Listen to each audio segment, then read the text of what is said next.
dude. You enjoy your sleep? We slept in a bit, didn't we?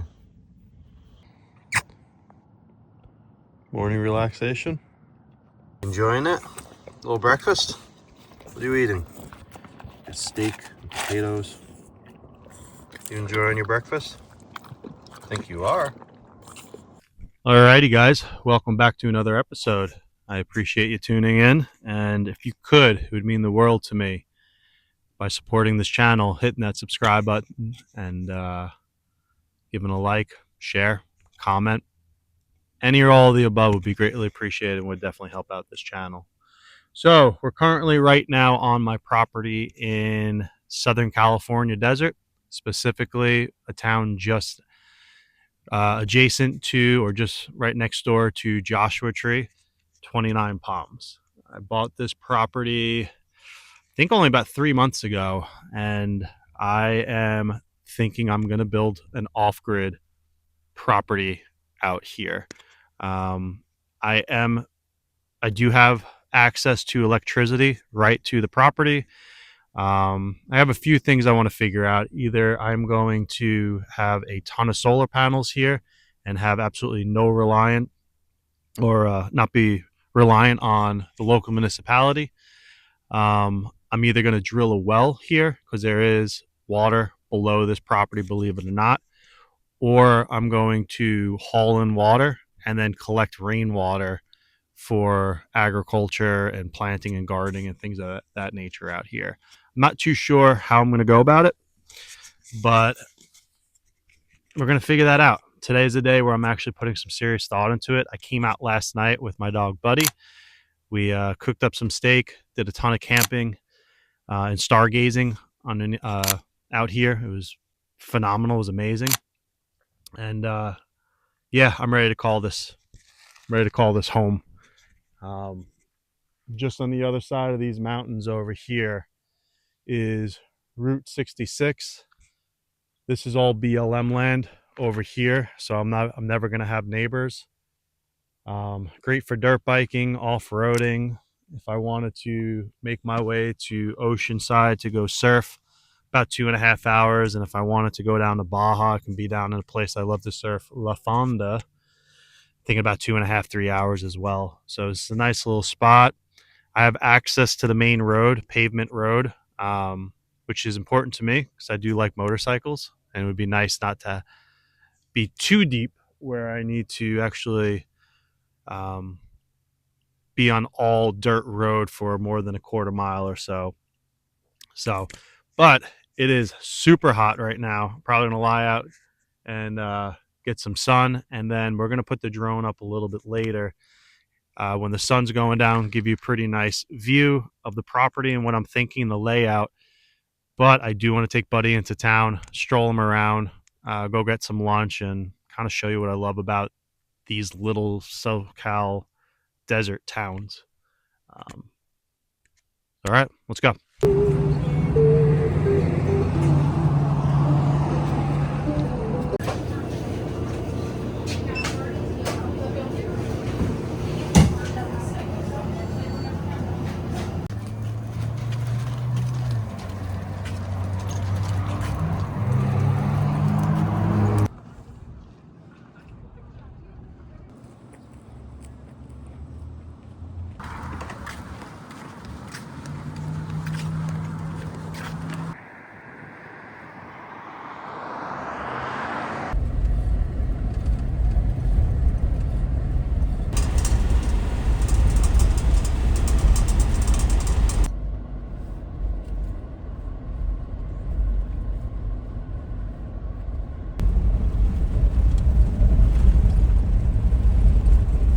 So we're just driving around, Buddy and I, looking for some inspiration.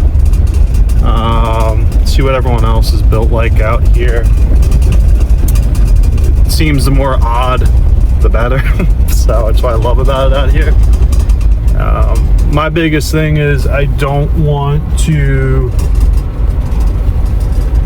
get more involved in a build than I have to. So the more simplistic, the better. The less it costs, the less required maintenance over the years. I'm trying to keep this into a simplistic life so I can have more money to retire earlier, travel more, less headaches down the road. I feel like that's the kind of the ROI I'm looking for.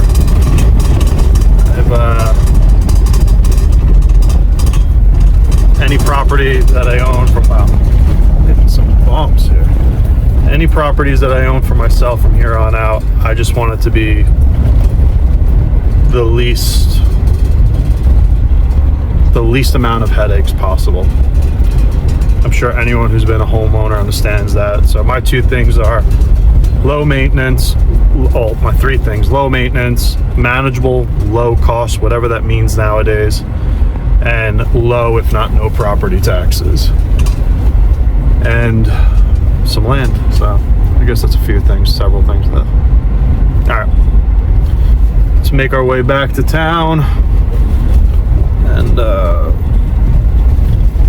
hit the property for golden hour. Maybe Buddy and I will stop and grab a snack, and we'll look at the property and film it during golden hour. Best time to get some inspiration. I don't know if you guys can see that, but that is a container pool. There's another angle. It's kind of interesting. Maybe I'd consider doing something like that.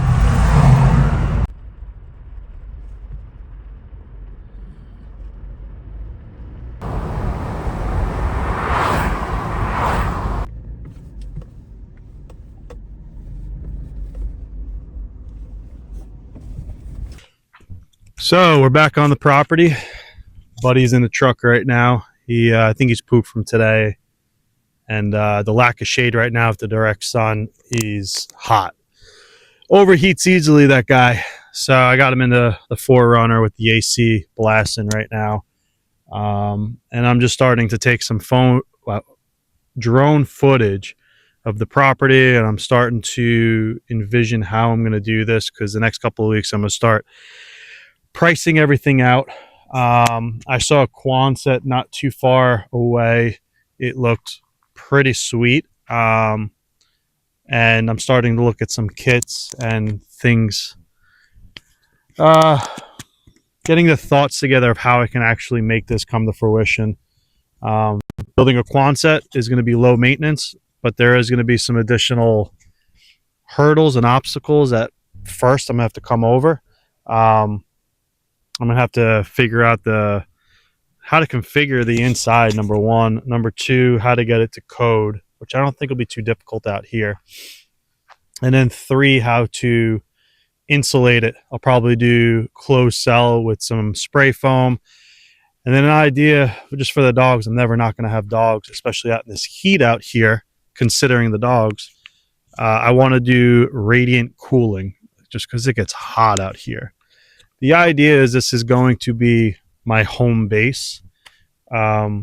Maybe when it gets to 109, 111, I actually love it out here, but it probably would make sense to jet out to Alaska or the PNW. I usually run Mount Hood that time of the year anyways. They're in a hot season, and then hunting seasons in Alaska, and that's kind of on my list, and how I'm looking to structure out my year. I'd like to hunt in Alaska for a month, spend the rest of the year split between here and Puerto Rico, but predominantly here, and head now to Arizona and Utah and camping and whatnot.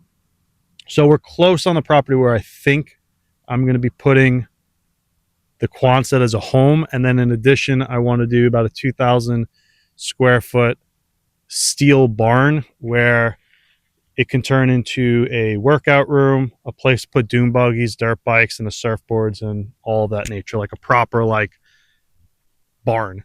And Josie and I can work out in there. I want to put AC in there. And then same thing, I want to do all steel just because low maintenance and in the long run, and then fireproof, as fireproof as you can get without having to do external sprinklers and so on. And the cool thing, to me at least, my thought is, so imagine hitting the treadmill or throwing dumbbells around, or at the end of the day after ripping the dirt bike around, you're hosing down a dirt bike or you're running, and this is your view.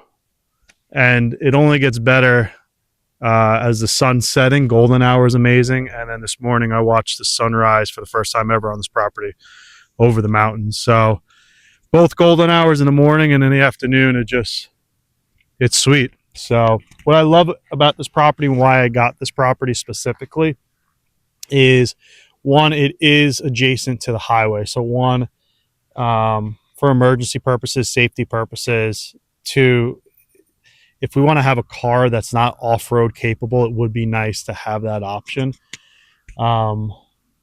Especially considering I always think far in advance what happens when I get older. You never know.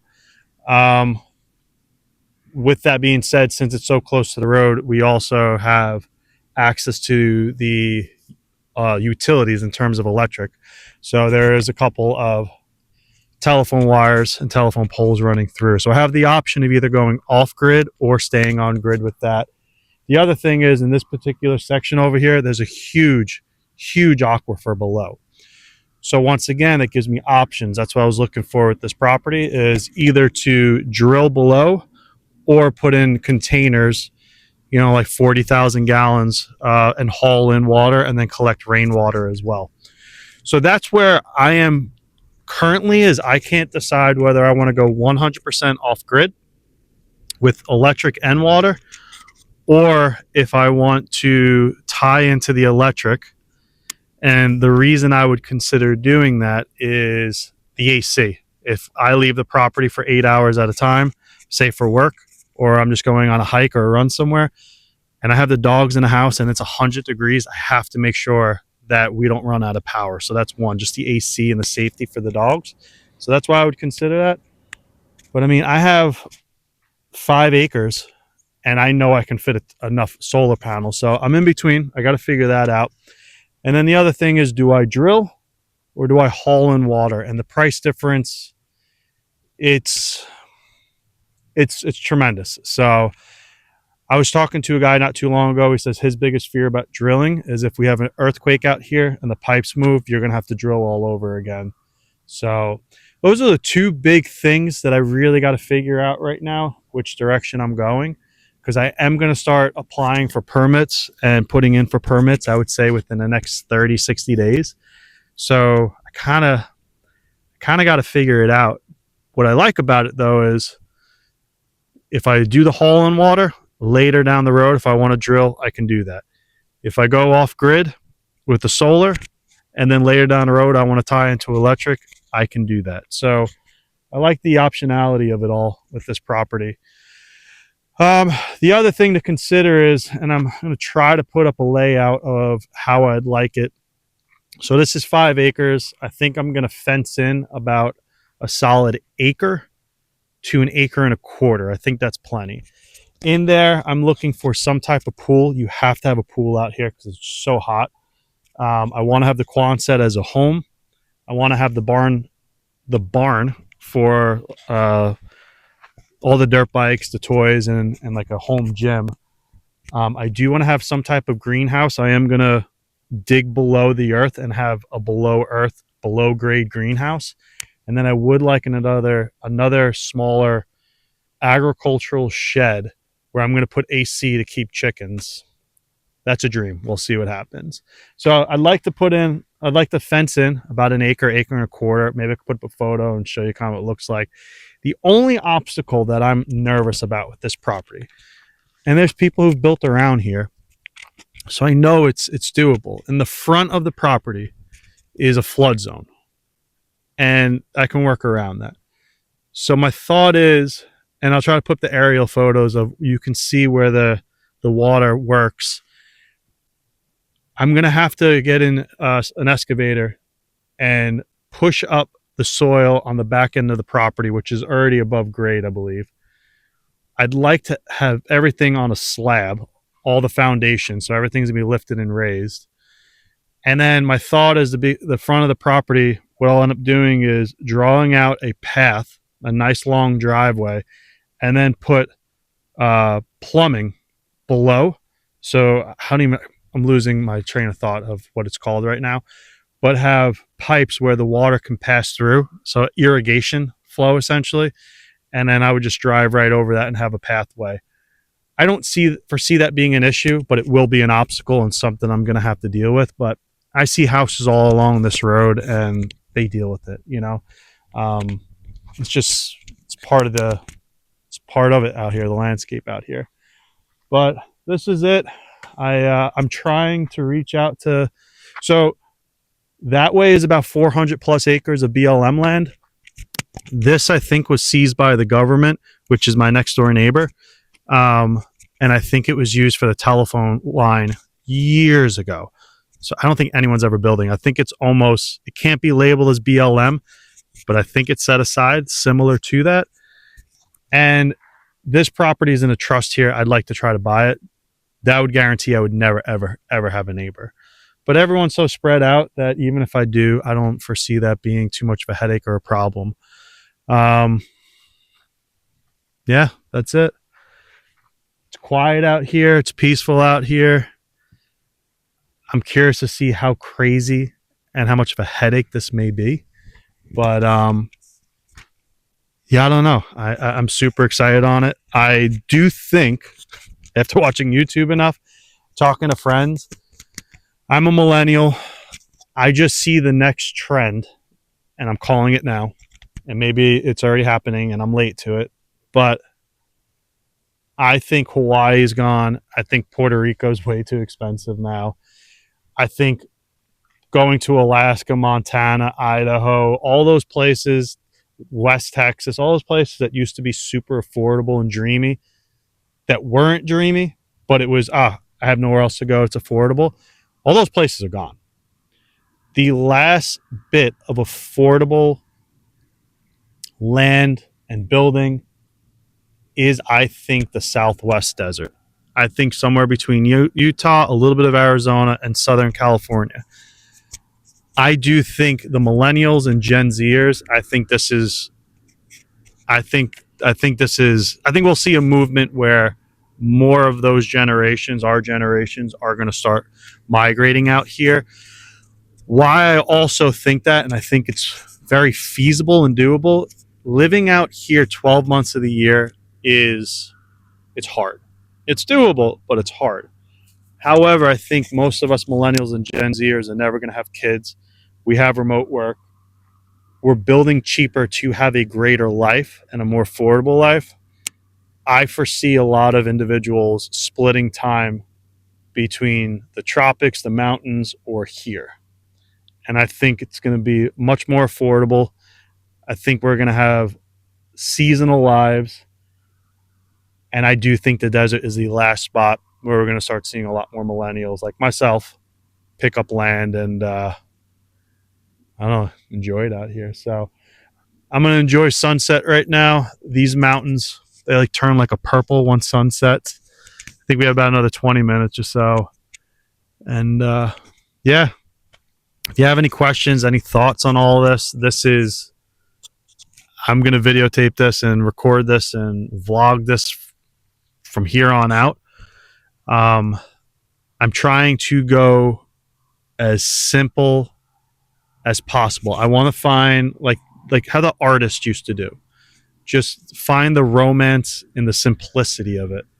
And I'm hoping this gives me a greater life, a greater taste for life, and honestly, through the affordability, being able to have less stress, have a greater work-life balance, and travel more, and just have a nice piece of heaven here. So I appreciate you guys sticking around. Like I said, if you have any questions, if you have any thoughts, any suggestions, comment, please. I'd love to start a conversation and figure out how to do this. Any bit of help will be greatly, greatly, greatly appreciated. So much love. Please subscribe. I'll see you next time. Let's enjoy the sunset.